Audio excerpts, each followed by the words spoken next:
JP Chunga here with Sean McDonough's better half, and I've got hair.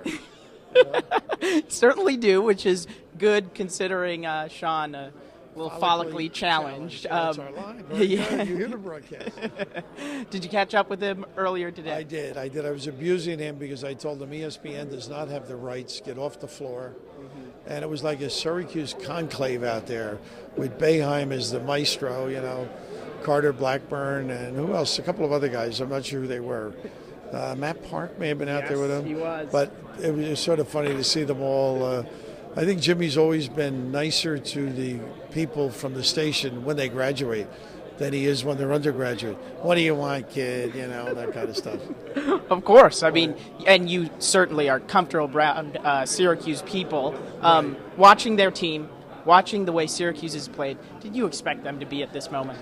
This year we kept saying there's a lot of good teams, ranging from 10, 12 to 20. So, yes and no. I mean, when they failed late in the year to not play as well as they were earlier, they started great, bang, down, up again. I didn't know whether they had it. But once you get into the tournament, you beat the wheel, so to speak, in their mind or the students' mind even. We're pretty good. We just didn't win certain games, and we know the reasons why. So it's like a renaissance for them, an opportunity to get out and show people how good they are. And they've responded. I mean, and the zone still mystifies. It throws people off. They don't foul as much as other teams. They don't foul out as much as other teams. And like the progression of talent too. The guards have gotten better. When Cooney makes the shot, that backcourt's pretty darn good. Bidejay is proven to be a world-class player. And Tyler Lydon up front. Robertson is a great rebounder. All of a sudden, they got some pieces that fit. And I think that's what happens to teams. If you got the pieces, that's one thing. But they have to fit. And I think that's what Jimmy has now. What is the one thing that you see Syracuse having to do for tomorrow that they need to have success at so that they can get the win? I think the first thing on the board is you got to get back. But I also think the zone's got to be productive. Force them into bad situations, bad shots, maybe get some runouts out of it. I think the first thing whenever you play Carolina, makes or misses, get back. The early offense, they try and beat you down and get some good looks.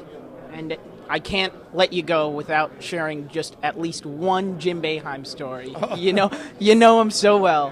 What's your best Jim Boeheim story right now? Oh, my God. This is, an adult audience. I got to be careful.